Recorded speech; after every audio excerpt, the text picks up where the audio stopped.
Feed کروانے والی mother کے لیے بلڈ ٹیسٹ یا غذائی ٹیسٹ کتنا ضروری ہے؟ یہ مختصر تھوڑے سے کوسچن جو ہے اس کو ہم وائنڈ اپ کریں، بتاتے جائیں.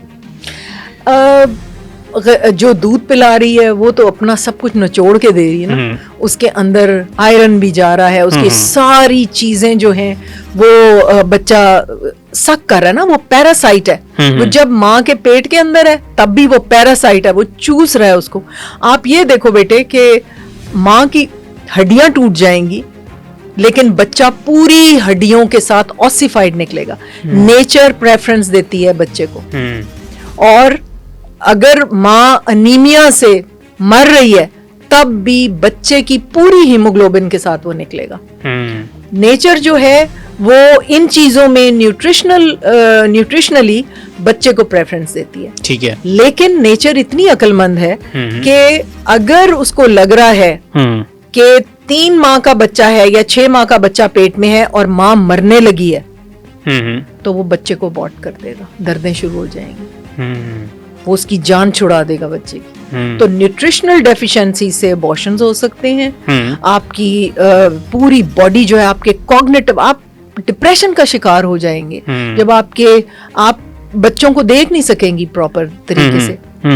تو آئرن, کیلشیم, پروٹینز, ایک پورے انسان نے گرو کرنا ہے نا, تو وہ سب چیزیں اس کو چاہیے دودھ پلانے کے لیے. اور غذائی ٹیسٹ بھی ضروری ہے, مطلب کہ غذائی ٹیسٹ تو آئرن کا آپ کروائیں, سیرم فیریٹن کروائیں, اس کا وائٹامن ڈی لیول کروائیں, یہ ساری چیزیں جو ہیں اس کی پوری ہونی بہت ضروری ہے. ٹھیک. اچھا, اگلا سوال ہے کہ برتھ کنٹرول پلز کا یوز جو ہے وہ لانگ ٹرم کے لیے کتنا سیف ہے؟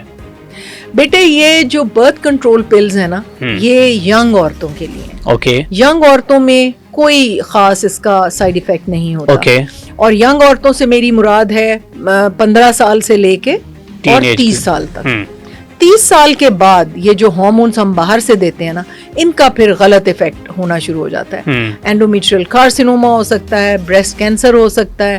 تو یہ 2 مین چیزیں ہیں جو بچے دانی کا کینسر اور چھاتی کا کینسر جو ہے پھر یہ اس کی شروعات کر سکتی ہے. ٹھیک ہے. تو یہ جو مڈل کا پیریڈ ہے جو ویری ینگ ویمن, یہ برتھ کنٹرول پلز ان کے لیے ہیں. ٹھیک ہے. اور اس کے لیے بھی آپ کو پھر جو برتھ کنٹرول پلز کو 1 سال سے زیادہ لے رہی ہیں ان کو بریسٹ ایگزامینیشن, سیلف ایگزامینیشن بہت ضروری ہے, وہ کریں.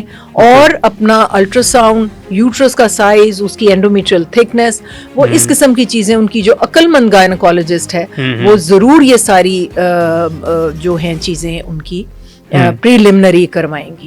بلکہ برتھ کنٹرول پل شروع کرنے سے پہلے لیبر فنکشن ٹیسٹ ہو جانے چاہیے, ان کی یوٹرس کا سائز, اس کی لائننگ, اور میموگرافی تو خیر 35 کے بعد ہوتی ہے لیکن بریسٹ کا ویسے الٹرا ساؤنڈ, یہ ساری چیزیں کرا کے پھر برتھ کنٹرول پل جو ہے وہ شروع کرنی چاہیے. لیکن اٹ از امیزنگ, یہ بہت اچھی ہوتی ہیں یہ کچھ پیور پروجسٹرون. اچھا ایک بات ہے کہ ہم ہر ایک کو ہر چیز نہیں دے سکتے, ہم نے الٹرا ساؤنڈ کر کے دیکھنا ہے, پھر ہم ڈیسائیڈ کریں گے کہ اس کو پروجسٹرون اونلی دینی ہے یا ہم نے اس کو کمبائنڈ پل دینی ہے اور کتنے عرصے کے لیے دینی ہے. تو یہ ایک عقل مند گائنیکولوجسٹ کو پتا ہونا چاہیے کہ وہ کیا چیز پرسکرائب کر رہی ہے. بالکل ٹھیک ہے.